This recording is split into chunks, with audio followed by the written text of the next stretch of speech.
What is ISS? ISS is a spaceship where people live and work, orbiting Earth right now at about 17,500 miles per hour.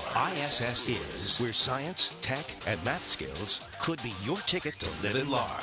ISS is an investment for you, yielding solutions for life here today and for out there tomorrow. ISS is the International Space Station. For more about ISS and you, go to www.nasa.gov. Well, good afternoon, everyone, and welcome to NASA's Johnson Space Center. We've got a very special program today. It's our NASA web chat. Welcome, NASA Explorer Schools. We've got a live, interactive web chat today. We're going to talk with a very special person that actually works right here at NASA's Johnson Space Center, Dr. Tara Rutley.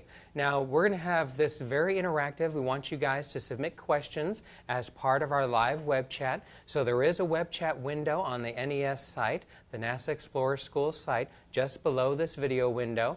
Or if you're not able to submit questions that way, we do have a very special email address that we'd love to hear questions from you about what Ms. Ruttley does here at NASA's Johnson Space Center, as well as the many amazing missions that she's been on and been able to do as part of her job here at NASA's Johnson Space Center.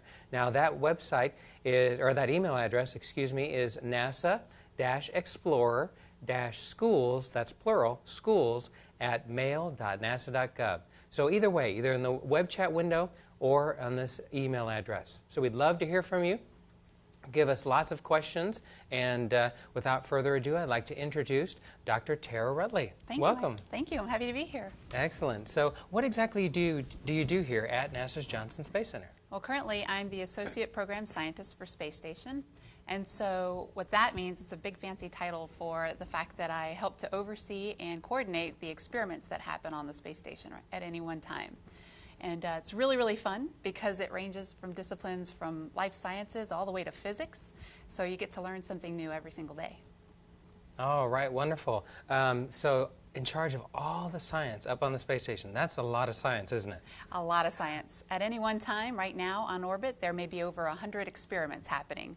And so it's pretty fascinating from all the disciplines. Excellent. So how did you actually work up to that position? How did you become program scientist, associate program scientist? Well, first of all, I had to get my education, right? Education's a pretty big deal, especially if you want to come to work for NASA. Mm-hmm. So I had a love for biology and engineering. So I obtained my bachelor's degree in biology, my master's degree in mechanical engineering, and my PhD in neuroscience. And I started out at NASA in 2001 as an engineer, a biomedical engineer, because I loved science so much. And I spent the first 8 years here building flight hardware, medical flight hardware, biomedical flight hardware, things like defibrillators and breathing devices and emergency medical equipment for use on space stations should it ever be needed. And I also helped to build some research equipment for human use in space. And eventually I said, you know, engineering's been fun, but I'd like to give science a try. So I came over to the scientist's office, and it's been a whole lot of fun since then. Okay. And do we have any images to like show the people on the web, maybe how we actually deal with the space station, what kind of science, and what kind of medical equipment you're working on? We sure do. Let's pull those up. So this is a picture of the space station, the International Space Station. What it is it's really an orbiting research laboratory. And it's really unique because what you get up there that you don't get down here in laboratories on Earth is the lack of microgravity. Not only that, but you can do some experiments regarding radiation and things like atomic oxygen or things in the space atmosphere, so to speak, if you would call it that. And so it's been built by not only NASA, but our international partners, such as those from Japan and Canada and Europe and Russia. So it's an international effort, and all of our agencies and all of these countries are interested in doing science and engineering and technology experiments on this research platform. So that's Space Station.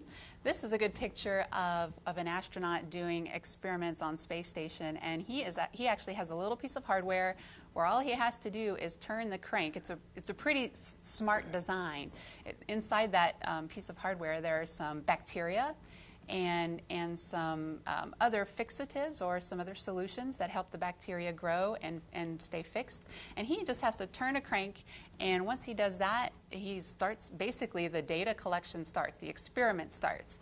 And this particular experiment has been designed to look for what happens to bacteria in space. Do they become more aggressive? And as it turns out, they do.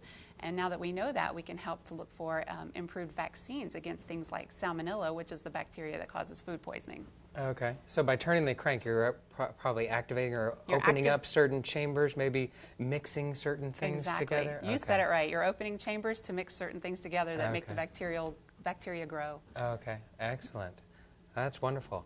And also, what about health and fitness of the astronauts themselves? Do you also do experiments on that? Because I know they're part of the science experiments as well, not just biology. Right. The astronauts serve as experiments themselves. There are lots of human experiments on orbit. Right now, there's a really cool one going on called ProK, and it's looking at how differences in protein and fat and carbohydrate changes in the diet can affect things like bone loss in space and muscle loss in space, because bone and muscle loss is a big issue in space flight. When you're in space and you're floating around, you don't put a load on those bones and muscles, so they start to deteriorate. And so one thing that I think is a pretty neat experiment is seeing how you might be able to adjust the diet to account for that. To account for that loss and try to prevent that loss. That's just one of many. There's lots of experiments looking at changes in the heart. The heart actually gets smaller in space because you lose fluid in space. There are experiments looking at the spine changes, experiment looking at depth perception changes, things that happen with motion sickness and the inner ear. Neurovestibular system, Neurovestibular your balance up in space. Too. Exactly. Any system you can think of that you might be interested in, the human body is affected by microgravity. Excellent. Yeah. So that sounds like a lot to cover in your job. It's a lot, and that's only the life sciences part. So it's not even the physics part. So it's all really fascinating. Like I said, I'm learning all the time. Okay, excellent. So if you guys have any questions about any of this stuff, International Space Station, the science we're doing on board, plus you've also had some amazing experiences here at NASA as well. Yeah. Were you a part of NEEMO? Yes, I was a part of NEEMO, and NEEMO is NASA's underwater research analog to space station. And what that means is that it can serve as a training platform for astronauts or engineers or scientists who are interested in looking at and kind of testing out the research and engineering technology that might someday go on the International Space Station. So I was very fortunate to participate in that program, and that's NASA's Extreme Environment Mission Operations Program. That's what NEEMO stands for, N-E-E-M-O. And what you're seeing on the screen is a picture of the Aquarius Habitat. And that is where we stayed for 10 days inside that habitat doing experiments. That's actually owned by NOAA, the National Oceanic and Atmospheric Society Administration. And it's located about 3 miles off the coast of Florida there in the Conch Reef Sanctuary. And it's actually used year-round by marine biologists because they like to go down there and spend time looking at changes that happen in the reef and look at good things and bad things that might happen in the reef. But NASA uses it about once or twice a year to kind of prep astronauts who would be potentially going on space station, kind of give them leadership and training skills on space station. And then for us engineers and scientists, we get to take our hardware and science experiments down there and give them a trial run, so to speak. Yeah, it sounds like a great analog for the space environment because they can't come up, right? It's not just like going down and scuba dive and then you can come up when you want to. Right. You have to stay down there. Right. In this case, if any of you out there are scuba divers, in this case, the longer you stay down under the water scuba diving, the more that nitrogen saturates your tissues. You're breathing regular tanks like you would with scuba, but because the pressure is so great underwater, nitrogen gets saturated in your tissues. And so you can't just come to the surface when you're ready to go home, just pop right up, right? If you're a scuba diver, you know you have to do something called decompress. You have to slowly ascend to the surface so that the pressure changes allow the nitrogen to wash out of the tissues. And so now when you're down here for NEEMO, you become what's called saturated. You're a saturation diver. So one of the things that's similar to spaceflight is now it would require a 24-hour decompression scenario for you to come home, and that's what we do at the end of the mission. So just like with the space station, you can't come home right away. You can't just say, I'm done and I miss my family, or I don't like my teammates and I want to come home. So you actually have to slowly go through decompression procedures to come home. The Aquarius is actually located 65 feet in depth under the water in the ocean. And we have a really small living space, so you really have to like each other, and you have to be safe. How many people? We had 6 total. There was myself, and there were 3 astronauts, and then there were 2 more technicians that were given to us to make sure everything goes well and smooth. So what you're seeing now is a layout of the Aquarius Habitat. All the way to the left, the first circle represents our bunk room. So there were 6 bunk beds in one tiny little room, but we did have a nice port window to look out and watch the fish swim by. As you move to the right, the next circle is our galley, so it's where we ate, and we did, again, have another nice window to look out. We did a lot of our interviews and some of our data analysis there as well, team meetings. As you move more to the right, you get the next large circle, and that is the science area. So that's where we performed a lot of our indoor science. And all the way to the end on the right is something called the Wet Porch, and that's where we would come in. So on some days, we would do these simulated extravehicular activities, or EVAs, out in the ocean. We would put on our scuba gear, and we'd go out through the Wet Porch and spend anywhere from 6 to 8 hours doing scuba diving, in which case we were either doing team building activities or space analogs, space similar missions, or even just investigating the reef and collecting science for NOAA. And that was the wet area that we would enter. Okay. Well, actually, before we get into your actual mission, we did have some questions come in about the NEEMO mission. For example, what led you to do research underwater instead of going into space? It's a really good question, because it doesn't seem intuitive, right? If you're underwater, you don't get that microgravity environment that you really want to drive your experiments in space. But what you do get is a relatively streamlined process by which it's a simple way to say it's a lot easier to get us to the Aquarius Habitat through NEEMO than it is to get us to space sometimes. And so for engineers, it gives us a chance to bring our hardware and our engineering technology demonstrations to this place where we have access to 3 other astronauts in a sequestered, high-stress, extreme environment, and give those experiments just a test that may not be microgravity-driven, but they may be new technology demonstration-driven, such as communication devices. We even brought an exercise machine down. So it's a nice place to get feedback from crew who may have already been in space and can provide us good answers there. If you're a scientist, you're looking at things like changes in physiology, changes associated with stressful environments that you get through things like blood draws and collection of saliva. You can do an analysis on blood to see just how stressed these crew members are and get a really good idea of what that might mean for them when they are actually in space. So even more than the microgravity-driven research, you can get an idea for technology demonstrations and just behavioral changes that might occur before you get to space. So it's good to shake those things out before you actually get to space. Okay. Excellent. And what were some of the discoveries that you actually made during your research underwater? So during my research, during my mission, it was an engineering evaluation mission. So it was more of hardware and so it was more tools and equipment? And so it was more of how can you set up this, this network more streamlined in a way that's suitable for crew who are otherwise under a really tight timeline and a really tight, stressful situation, because we did follow timelines similar to what they'd follow on orbit. One cool project that we took down was a set of linens, sheets, and T-shirts that were lined with silver ions. And silver actually serves as a natural antimicrobial because it interrupts the way that microbes can actually survive and reproduce.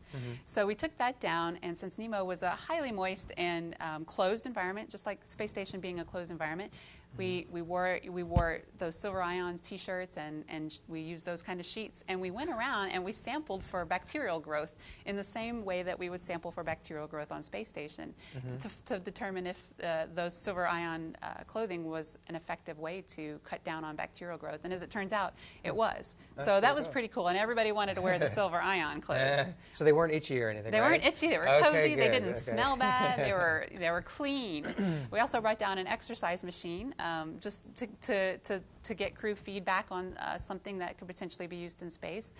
Exercise devices for use in space, especially for weightlifting, are nearly impossible or very difficult to build because there's no gravity in space. For us, we built a spring-based device and wanted to get crew feedback. So it was a series of different engineering revelations that we discovered. Okay, excellent. And how did you actually get the equipment down there? Especially, was that exercise equipment really heavy? Yeah, the exercise equipment was heavy, but being engineers, we had to design it to fit inside of these things called pots. The Aquarius technicians use these things called pots to get down all of their hardware. Your clothes, all your science experiments had to be designed, just like what you would do for spaceflight. You have to design it to accommodate the transportation vehicles, the Soyuz, the Progress, the HTV, ATV, shuttle. So these pots actually, you put everything in them, and they're designed with special vents, and you actually and they're designed to be waterproof, water sealed. And as these pots descend in depth, get lower and lower, and the pressure goes up, they're designed to vent out this pressure buildup inside. So, because if you didn't have those vents, what you would find is you could not open your containers once you got down there. The difference between pressure inside and outside. Exactly. The pressure was too great down there, so you had to. So again as an engineer, you had to design your hardware. Think about the lids. Think about air holes and ways that you need to be able to allow your hardware to vent. Well, and that's how we got the hardware down. There's also a neat way to actually do it because you've got the control center on the land, right? Yep. Right. You take boats to go out there. There's a buoy right above Aquarius, right? And then that's where they drop them down the line. Do you have also communications and power and stuff? Going up to the buoy? That's right. You have communication and power going up to the buoy. You are pumping in air from the surface air, and water is supplied fresh as well. We do have a small refrigerator on the Aquarius that allows us to keep small little food items refrigerated, but for the most part, we eat rehydrated food, just like they would in space. So we try to stay close to what they do on orbit, except we get a little bit more fresh milk, I think, than they get on orbit. So. Yeah, that's one thing astronauts say: fresh fruit, and cold stuff. Yes, that's exactly. Those are the things that they want when they get up into space. Yep, that's right. All right, we got another one about Nemo as well. When you and other aquanauts go in and out of Aquarius, does water get inside, or if so, how does that actually work? That's a good question. There you go. There's a good picture of the wet porch. And what it is if you could think about taking a cup, just an empty paper cup, and you put it in your bathtub and you push it all the way down, what you'll get is trapped air inside of that cup. And that's essentially what that wet porch area is. It's kind of like an inverted bell that allows you to swim up inside of it because you've got that trapped air that came when you put the habitat down in the bottom of the berth. So if you're doing your scuba dive, you can come in through the wet porch and then actually just take upstairs, and now the rest of the Aquarius is open air. Oh, cool. Is there also a gazebo or another area outside? There is. There's a gazebo, something called a gazebo. It's a rescue area. It's a little white, another inverted bell that in the event of an emergency, you're trained to evacuate Aquarius and don your scuba gear, get over to this inverted bell, and you can stand up inside this inverted bell and wait for rescue. You can also use it to fill your air tanks. There's an air supply tank there as well. It's the same idea, inverted bell. Okay, excellent. And we got another question. It was actually submitted via email. Thank you guys for submitting an email too, from Parkside Elementary School in Maryland. And the question was, how do you get oxygen into the underwater habitat? That's a really good question. The air is actually pumped in from the surface, so it's the exact same air that you'd breathe, we breathe here, ocean air. Yep. So it's just pumped down into the surface. So has it got a lot of humidity down there then? There are a couple of pieces of hardware designed to control humidity, and in fact to control the carbon dioxide. And it's the same, similar systems. Yeah, similar systems as to what they use in space. It's a lithium hydroxide scrub, and And in fact, when we were exercising inside the Yeah, habitat, we sweating built up a lot of carbon dioxide. Yeah. And so they told us to slow down on the exercise, and we had to actually stagger that out because we were building up carbon dioxide. But that and just sweating too, sweating as well. too. Yep. And how moist the air is. It's kind of. Does it feel salty, kind of? It does. It feels salty. It feels humid, and that's one of the reasons we enjoyed the silver ion towels that's true. and clothes because it's a closed environment, very moist. Yeah. And because there are bacteria in the ocean, we would do things like take preventative ear drops.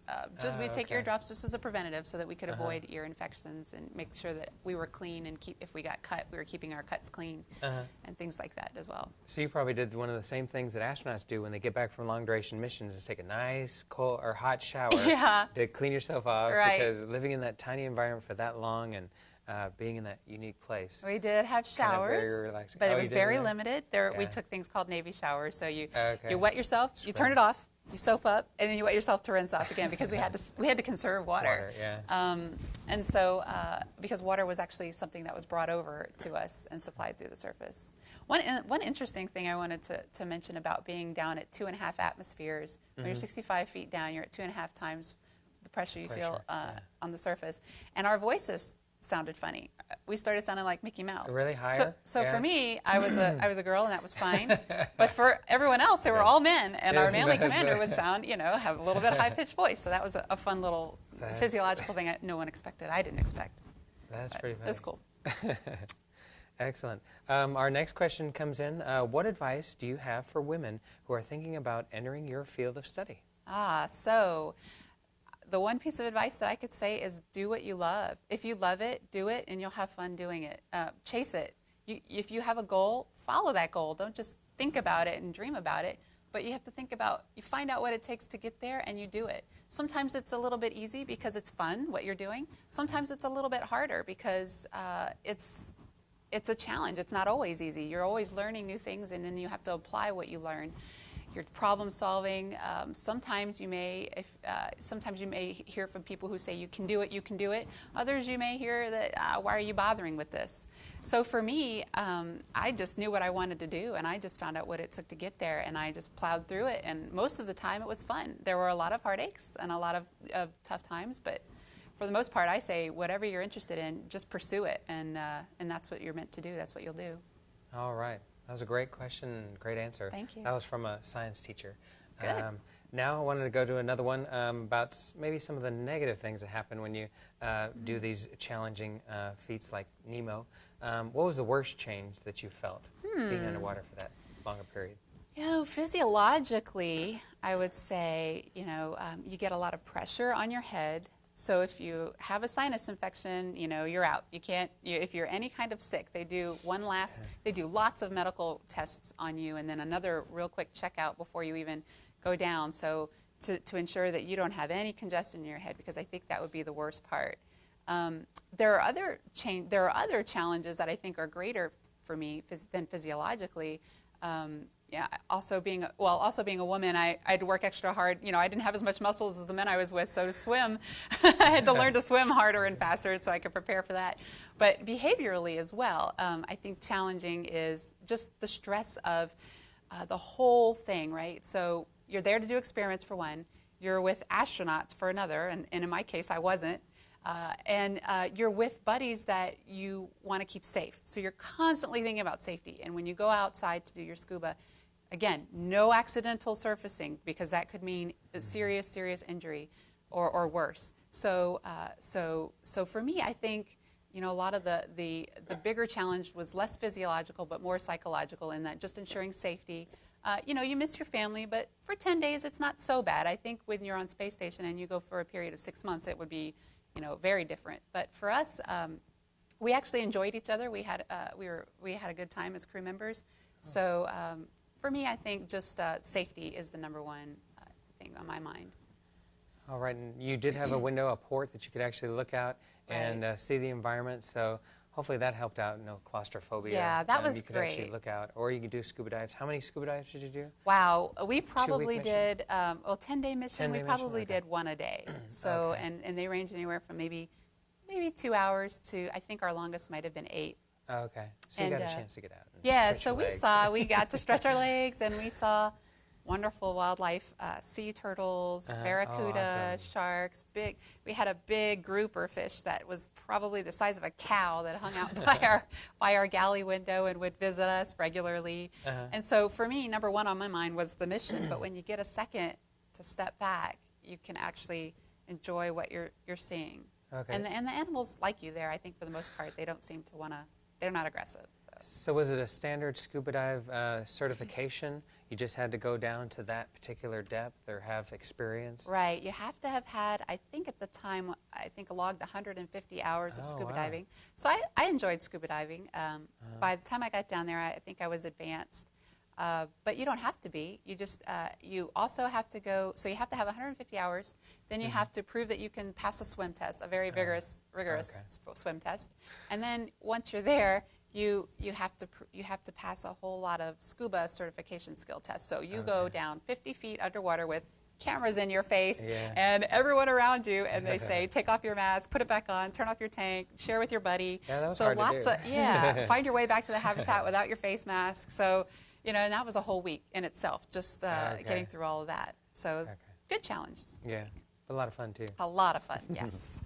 We got another email question from Parkside as well. They were wondering about the food. Do you eat the same food underwater as you do above water? And you mentioned something about special space food or types of space food. What sort of foods did that include? Okay, so when we were underwater, we really were trying to save volume and mass, so space and weight, you could say. And there's a picture of our galley. And so we actually had a lot of rehydrated food. And our rehydrated food wasn't NASA rehydrated food. It was actually camping food. It's things that you could purchase over the counter. A little less expensive and a lot more palatable, I think. Like the beef stew or the chili and stuff like that? Beef stew, chili, soups. We got away with, we even had some potato chips on orbit, in NEEMO, in the Aquarius. But I don't think they get that on orbit.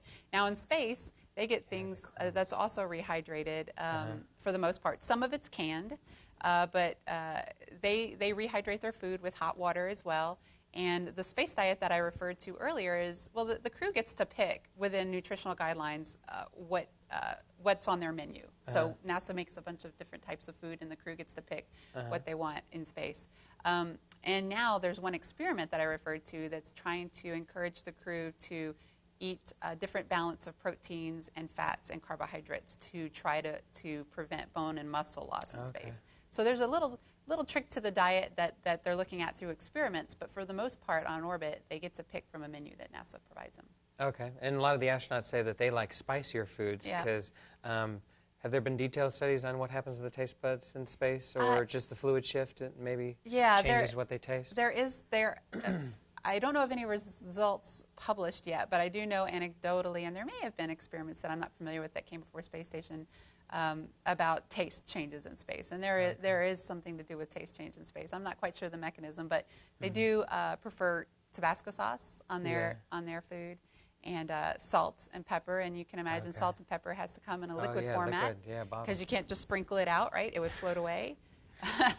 So they do prefer things that are a lot more spicy from what I'm told, and something they can season as well. Okay. Do you think your taste changed down in NEEMO? In Aquarius? I love food, so it doesn't matter. No, I don't. Just keep it going. I don't feel like it. I don't feel like the taste changed, and we were working a lot and moving fast, busy. so I tended to eat a little bit more even. Yeah, when you're really busy, you tend to. Excellent. Well, our next question is, how long have you been a lead hardware engineer? And I'll add a little bit. And what projects did you work at? Okay. So I was, and I believe we have some images of this, but I was the lead hardware engineer for something called the health maintenance system on the space station. Oh, on the space station. And that was for 8 years, my first 8 years at NASA. And that included things like developing, like I said, or working towards sustaining things like the defibrillator on orbit, supplying the medication on orbit. One of my first projects was that one. That was the cycloergometer on space station. That was already mostly designed and built by the time I got there, but this is something similar to an exercise bike. And my role in this was to help sustain it and change the certification of this hardware such that crew members could do other things than just cycling. Do they have straps on the feet, or is it with a shoe? They use like shoes. cyclists. They use shoes like cyclists. Okay. And in fact, there's no seat on the cyclergometer in space because you don't sit, right? There's Yeah, no I was just thinking about that. How do you keep them on the bike? They use a seat belt. They use a little belt that holds them in place, but they don't Okay. sit. So, so that was one of them. And things like, emergency medical equipment. That was really fascinating. All things that are called critical hardware. It's a real challenge for an engineer to do and build. And that was a really exciting way to enter NASA, in my opinion. What about the medical one? The gurney and the So the yes, kit there's as something well? called the Crew Medical Restraint System. It's just like a backboard. It is made with material that can, there it goes, back it up a few. There, it's made with material there. It's at the bottom. It's stretching across the screen, and it's just like a backboard you'd see here on the ground, except that it's made with electrical isolation materials, because when you use it with the defibrillator, you don't want to spread the charge of what's coming from the high energy voltage coming from the defibrillator throughout the rest of the space station. So, so it's a backboard. It's used in case of an emergency. You could do CPR on that as well if you needed to. Yeah, and lots of exciting critical hardware for medical use. Secondary to that, I designed hardware for use in human research experiments. So there are a couple of what we call racks on orbit right now that contain lots of experimental hardware inside of them for human research. Okay, those are the big columns that you see if you see interior views of the space station, that each either experiment or equipment is located Exactly, in. Okay. yeah. Excellent. All right, well, we've got some more NEEMO questions. Okay. Can you describe how you get from the wet porch out to the ocean? Sure. So the picture, you guys, I think they held up a picture earlier. So again, the wet porch is part of the habitat, and it's kind of like, think of it as an inverted bell. And there are just stairs leading down to the water, so then you could swim out. So you have on all your scuba gear, you take the little stairs down to the water, and then you're in the water. You submerge, and you go out that way, and then you come back in that way as well. And they use lots of different types of suits as well, right? Some are just standard scuba diving suits. Other ones they've tried with like the helmets, the big helmets where they're walking on the ocean floor. Right, yeah. That's See, my wild. mission, my NEEMO mission was in 2004, and NEEMO 6, and I think they're up to NEEMO 14 now. So last year they did. They tried a lot of different advanced suit technologies that would be something that would simulate astronaut suits for use on Mars or future exploration missions. They've also done, most recently, more robotics type missions where they send rovers out to the ocean floor and looked at the performance of those rovers and things. So as the years have progressed, the NEEMO missions, I think, have become much more complex than when I was a newbie at it, I guess you could say. But that's a picture there. That's a video of the wet porch. So you can see the top part would be that kind of inverted bell I would refer to, and then so your head's above water and your body's below, and when you're ready to go to the ocean, you just dunk down and swim out. Wow, it looks like a lot of fun. Yes, I would definitely love to do that, especially with all the marine life in Yeah. that area and the coral reefs as well. Yes, and did a you lot of people would love to visit. But the thing is, you have to hurry Save it. because if you're going to do a short visit, you got to time yourself Yep. because the longer you stay under, the longer it takes to come back up. So there's, I think, 20 minutes is the max you could ever go down and then be able to At come that right depth. back up. Yeah. Yeah, okay. Excellent. This might be a more technical question for the people that actually build Aquarius and the NEEMO missions, but how was Aquarius built so that water doesn't come in? So it was built on the surface, actually. Okay. So it was built on land and then moved over with huge boats and cranes onto the ocean, and then in the boats they drug it out there. And then again, if you think of the wet porch as this inverted bell, so everything's moving laterally, and then you dunk it down into the ocean, this inverted bell will stay air, like an air pocket. We'll keep an air pocket inside. And so it's just placing it directly down, directly vertically now. So you've gone laterally over the ocean and directly down, and that keeps that air pocket in place. And that's there forever. All right. Wow, that's pretty neat. So about your job here at Johnson Space Center, do you like what you do, and what are some of the challenges that you And experience? I love my job. I wish everybody could love their job as much as I do. I like my job. I think most of us here love our job. I don't know. I think I call myself lucky, but I think it was just because I knew what I wanted to do. As a kid, I wanted to work for NASA. Oh, And I loved engineering. I loved science. In fact, I loved science more than I did engineering. The engineering just wouldn't go away. It just kept coming. So I love it here. I get to do both engineering and science. Anything you can think of at NASA is here. Anything you can think to do is here for you. I say follow what you love. I love, the thing I love most about my job is learning what I don't know. So there's a lot out there that I don't know. Even as Associate Program Scientist for Space Station, there's a lot that I'm learning. Mostly with regard to, physical sciences, material sciences, fluid physics, things like that. That's all, not necessarily a rigorous part of my training, but every day I read something new about an experiment, something new about the results. And that, I think, is the most challenging and the most fun thing about my current job. Yeah, I agree. And a lot of people don't realize that, not just at the Johnson Space Center, but all the NASA centers around the United States. There are so many different positions available at the different NASA centers.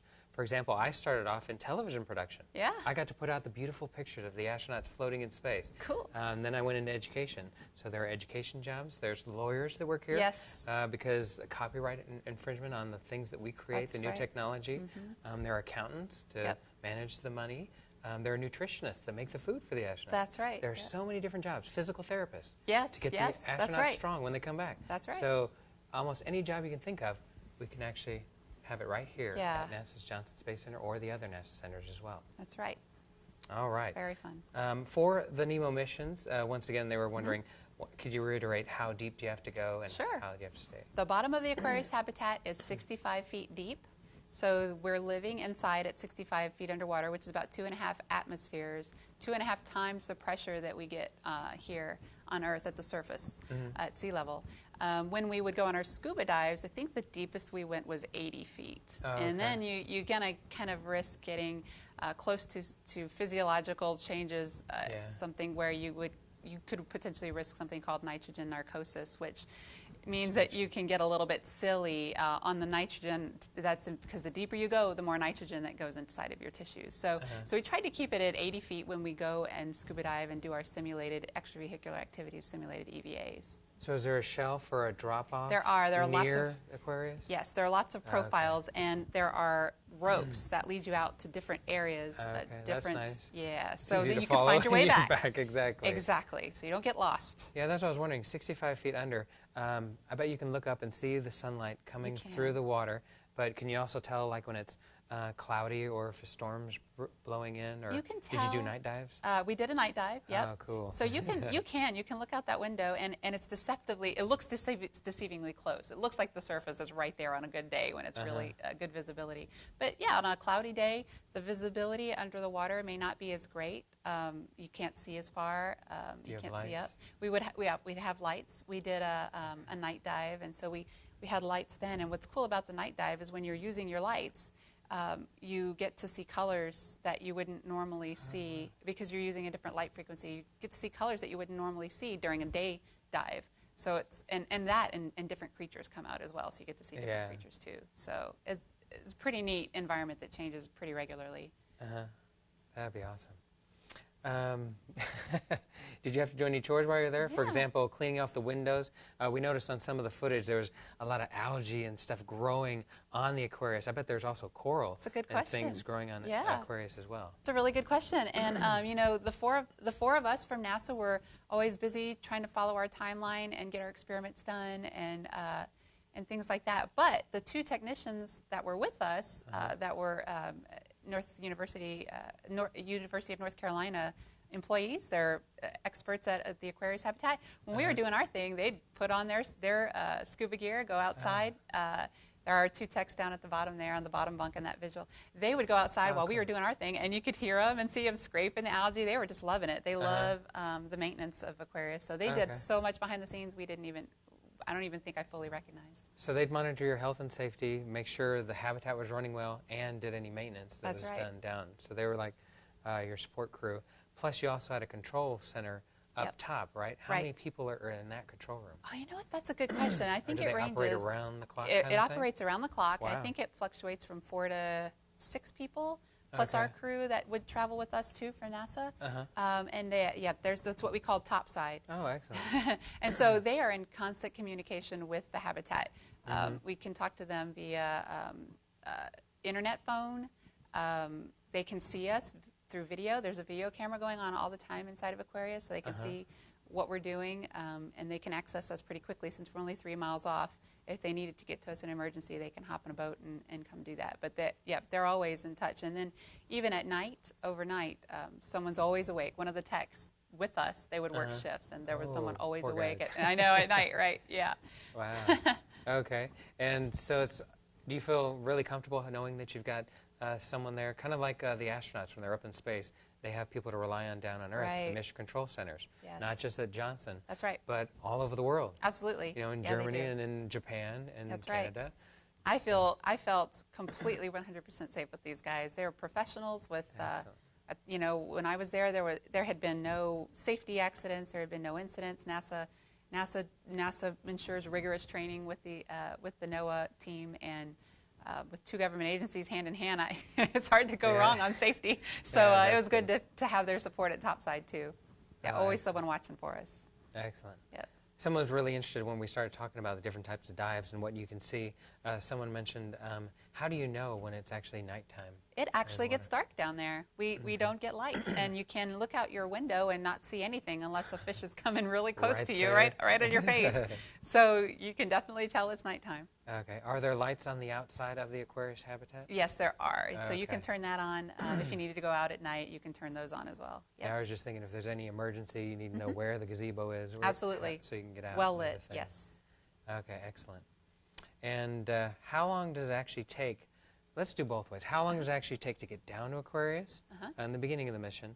And then when you're done with the mission, how long does it take to get up again? So to get down, it actually takes no time at all. 65 feet. You know, we would descend at a normal rate of scuba diving at whatever you're comfortable with, whatever your ears could handle. As you descend, you want to make sure your ears and your sinuses feel okay. So we kind of want to do it as a team, so we communicate with each other in the descent. And so it really only takes a few minutes, maybe 15 minutes, 20 minutes at the most. And you don't really have to swim, you just let air out of your bladder, your control device. Exactly, you let your scuba diver, your buoyancy control device do the work for you. Now on the way up, it's a 24-hour decompression scenario in which you start by laying out flat on your bed and watching a movie. You don oxygen. You put an oxygen mask on, 100% oxygen, so that the oxygen can start flushing out the nitrogen and replacing out of the tissues. And then over an overnight decompression, it's an overnight thing where slowly, they close all the doors to Aquarius, and they slowly start to decompress. In other words, they flush, they push all the air out. I should say all the pressure out in such a way that you're simulating coming to the surface. So over time, you're slowly, the pressure is changing inside the habitat. So that your body, you're breathing 100% oxygen for 2 hours, then you're off of that, and then you go to bed. And while you're sleeping, these techs are pushing the water, pushing the pressure out such that by the time you wake up in the morning, your pressure inside the habitat is equal to the pressure on the surface. But you're still 65 feet down. And there's a doctor in there the whole time with you to make sure with the pressure changes don't come ear pain and things like that, and other funny things that might happen. So then at the end of decompression, you're ready to go home. You put on your scuba gear. You open the doors, and quickly you leave down the wet porch and you go right to the surface. You don't even need to slowly ascend. You're already decompressed. So you've done it inside, and you can just go right to the surface then. Excellent. It's pretty neat, yeah. I know. So how much qualifications or how many tests did you have to do to qualify for the NEEMO 6 mission? Yeah, I wish I could remember the numbers, but I think it was 150 hours of scuba diving experience logged. You had to pass a swim test, which I think was 25 meters. Oh no, it was more than that. I think it was 500 meters in 12 minutes or less. It was a lot. It was back and forth the length of an Olympic swimming pool in 12 minutes or less. And I could scuba dive, but I wasn't a super strong swimmer. So it took me months to build up to actually get comfortable to where I would actually pass that test. Well, and there's another one too where you just have to float. Yes. For a long period of time. And it sounds really easy just to tread water and float. But it isn't. You have to be able to tread water in one place, do the doggy paddle for I think it was 10 or 15 minutes, and you had to be able to swim. You had to be able to swim the length of 25 meters. I think the length of one Olympic-sized swimming pool on one breath. So you had to hold your breath and make it across the entire length of the pool. Wow. And all of those things I had to practice. You know, and so the swimming part was a little bit more challenging for me. But the scuba skills, it was typical. Take your mask off, put it back on. Are you comfortable? Take your air out and put it back on. Are you comfortable with that? Take all your gear off, put it all back on underwater. Share with your buddy. And some of that was done in the swimming pool, but a lot of that was done in the ocean in the training week prior to that. Water, and one thing we didn't think about and we felt was the salt water during training. When you take your mask off, the salt water burns. It burns your eyes, it burns your nose, and so you're challenging, you know, it's a little bit more challenging getting through those scuba skills down in the ocean where it's all salty and you're putting your mask on and your eyes are red by the end of the day. And so that was challenging. And the visibility is probably not as good as it is in a nice clear pool. That's for sure. As well. And you know, you get a lot more wave action and sand and dirt, and so that was a good challenge. A little more buoyancy too, because of salt water? Because it was salt water. You had to fight making sure you weren't going to shoot to the surface. Yes, exactly right. I had trouble with that one because I'm also scuba certified, but not at 150 hours like you were able to do. But that was my hardest thing, was trying to just keep in the middle of the water. That's right, because you tend to float more. Buoyant, that salt water displaces you, exactly. Yeah. Excellent. Well, we've got only about 15 more minutes, so we're going to take a few more questions. Okay. The next one would be, what would happen if someone would become sick once they arrived in Aquarius? It's a really good question. So there are flight docks. They're not flight docks. Actually, NASA calls them flight docks. And NASA sends their flight docks, or there's a doctor there from the Aquarius Habitat that comes down once a day and checks on you. And he checks for cuts and checks for coughs or anything out of the normal that you would otherwise not expect. And in the worst case, where someone did get sick upon Aquarius, I would imagine, I don't remember actually hearing this, but I would imagine the entire mission would have to end because everyone would go through decompression together. Because you'd have to get that sick person to decompress and then allow them to be able to go back to the surface. Okay.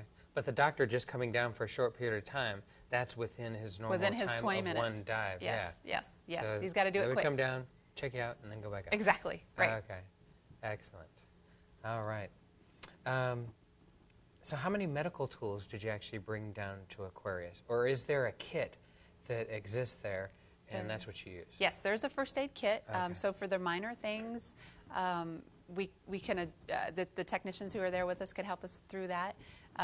Otherwise, the medical doctor who visits us could bring whatever is needed in the event that we did hurt ourselves.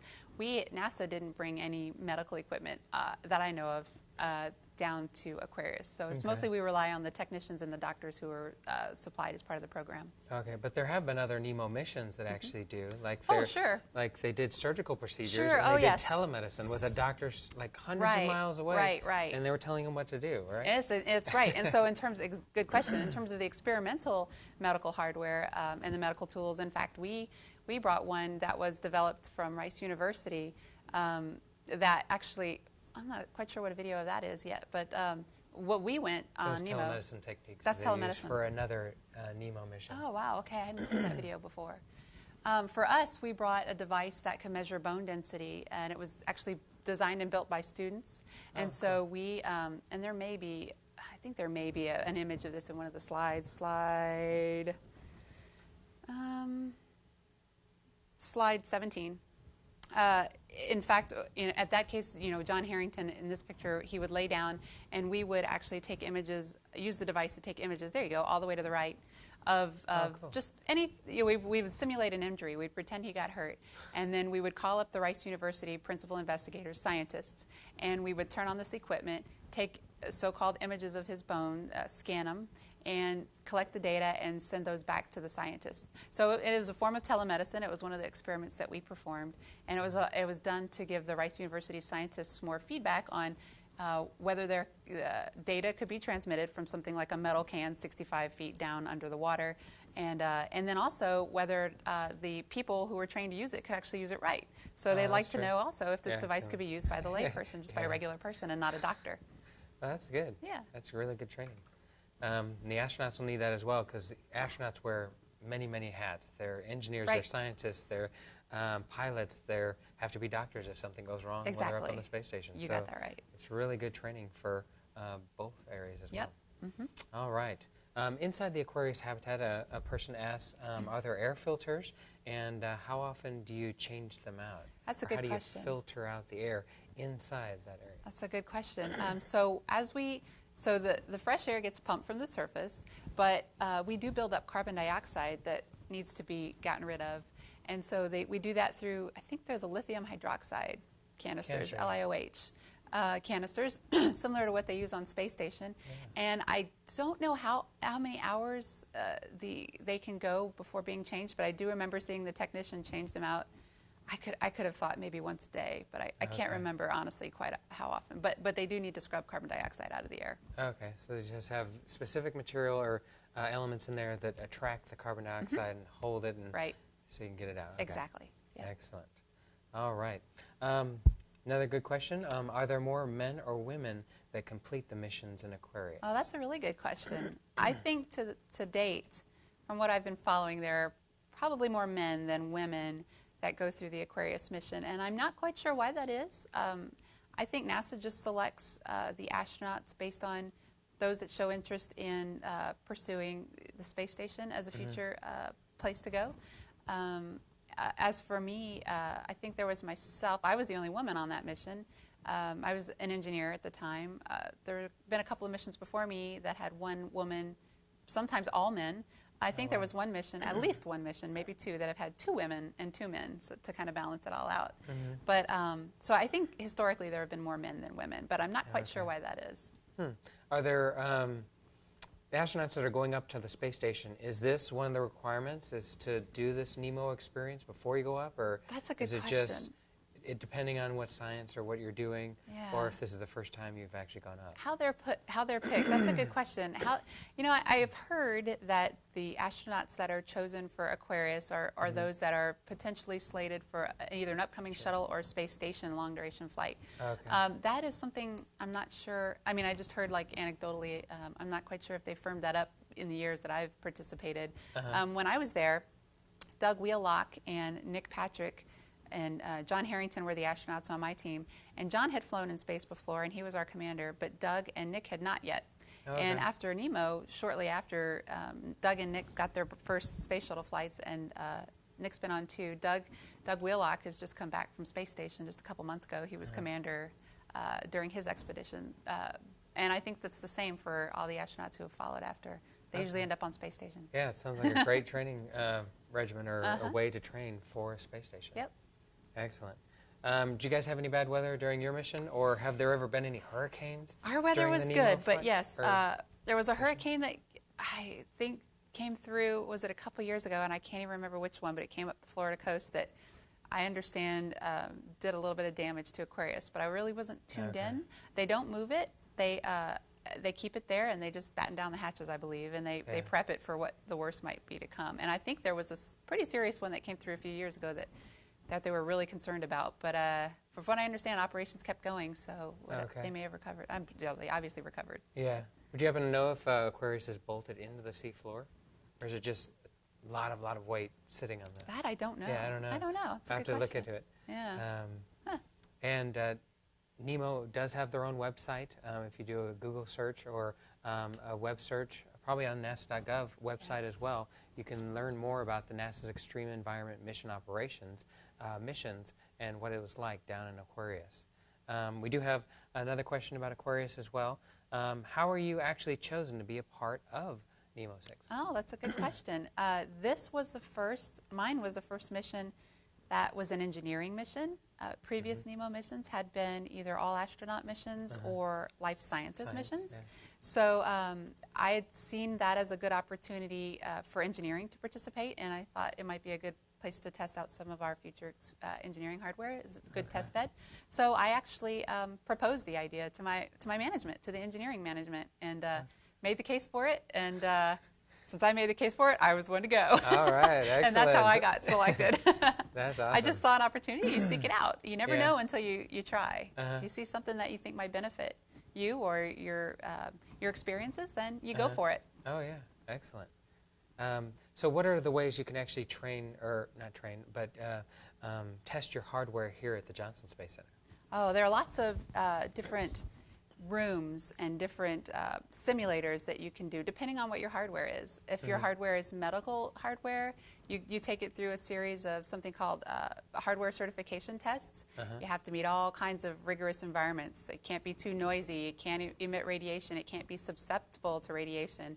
It has to be the right materials. It can't be flammable.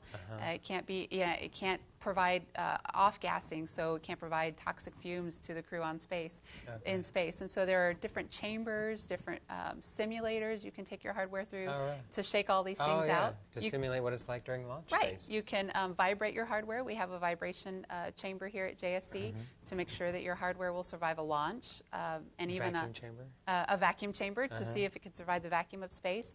There's an acoustic chamber to measure noise emittance. If you have hardware that has software in it and you want to ensure that the software is performing functionally, there are rack interface simulators that you can hook your hardware up to the data network that's similar to what's on the space station, and ensure that your software will function appropriately with the rest of the software that's on space station. And be able to send down information. Exactly. And all that kind of so stuff. that we call it integration, so that it's integrated appropriately. You got that right. So lots of different ways to do it. Okay. I'm glad you got to go down to Aquarius and do that one as well. That's true. Yeah, that would be the final step. Yes, that would be the usability experiments there. Excellent. A couple more people are curious. We have about 5 more minutes left. Okay. About the Nemo mission and some of the things you saw when you were down there. Okay. What are some of the creatures that you saw underwater, like during your little scuba dive? Yeah, we saw lots of things, and if we could pull up an image on slide 18. We saw, one of our favorite was a grouper. He was huge, big fish. Groupers get really big. And he would visit us at our portal. Every day we would be eating and this fish would show up. So we saw groupers, and he's on the top right there. On the top left, I believe, is a picture of a lobster. He's blending really well, but we saw big lobsters. Bottom left would be a shark. We saw sharks. And bottom right is a picture of a sea turtle that I think Doug encountered. We also encountered this huge eagle ray, I believe, a really big ray that with a 15-foot wingspan, you could call it. I don't believe we got images of that because we were so in awe. We saw barracuda. Eels, all kinds of different little fish that were everywhere with you, and you just always wanted to make sure you looked before you touched anything. You crabs and lobsters and stuff too, down on the ground. Little snakes. You just wanted to be careful where you touch. You didn't want to hurt the reef. You didn't want to hurt the animals. Touch any coral or anything. Yeah, but you also didn't want to hurt yourself. That's true. Yeah, they're very sharp too. Yep, that's right. You don't want to tear your suit. All right. Let's see, I think we've answered this one before about how do we actually get into Aquarius once we're out doing the spacewalks at that There's an entryway. Porch. Yep, that's kind of like an inverted bell. You go up inside, and that makes your air pocket for you to breathe. Are there other tanks as well, like ones that just hold air, ones that hold fresh water, all that kind of stuff? Because a lot of times in the pictures we saw, there's that one huge cylinder where you actually live, and then the connection port where the wet porch is. Right, there are all kinds of tanks. There's stuff back behind there as well. Yeah, there's all kinds of, and frankly, I don't even know what's back behind there, but the technicians do. Those are behind the scenes habitat support equipment for sure back there. Okay, excellent. They probably have the structures like, do you call your scuba dives or do you call them EVAs? We Just call like them EVAs. The astronauts do when they go outside their spacecraft. Exactly, we call them EVAs, extravehicular activities. Okay, excellent. All right. And we had a question about how you felt, emotions. Was it scary at first going down there? That's a good question. Are you claustrophobic? No, I'm not claustrophobic. Okay. That's a good thing, right? I wasn't scared as there was a little bit of anxiety, I would say. A little bit more nervousness because it was a safety thing in my mind. So I wasn't scared of the fish, and I wasn't scared of the water. I wasn't scared of my crewmates or the mission that we had. But in my opinion, I think I just always at the forefront of my mind was safety. You couldn't ascend above 45 or 40 feet, and if you did, then you were risking your life or your buddy's life. And so to me, it wasn't exactly scariness as it was just being constantly alert and constantly diligent about our safety practices. Okay, excellent. And We got about 2 minutes, so this is going to be our last Okay. question. What was the most difficult thing that you had to adapt to being under the sea? That's a really good question. The timeline. It had nothing to do with the environment. It had nothing to do with the weather. Nothing to do with the water. It had to do with the mission. It was maintaining the mission timeline, getting all of our experiments done on time, making sure everybody was safe. So I think, you know, you're at a new schedule. You know, they try to give you time to wake and try to give you time to go to bed. But in the meantime, you have lots and lots of things to get done during the day. So for me, it wasn't so much the environment that I had to adapt to. It was the timeline and the schedule and the new way of doing things. Well, it sounds like you had a great time. You did lots of amazing science and working on new hardware. Wanted to thank everybody for joining us today on our very special NASA Explorer Schools web chat. And we're so glad that you guys actually submit some questions. We love the interactivity, and hopefully you guys learned some amazing things about what we do here at NASA, as well as some of the amazing missions like NEEMO, NASA's Extreme Environment Mission Operations. So thank you guys for joining us. Maybe we'll see you again sometime. Bye, everybody. Thank you.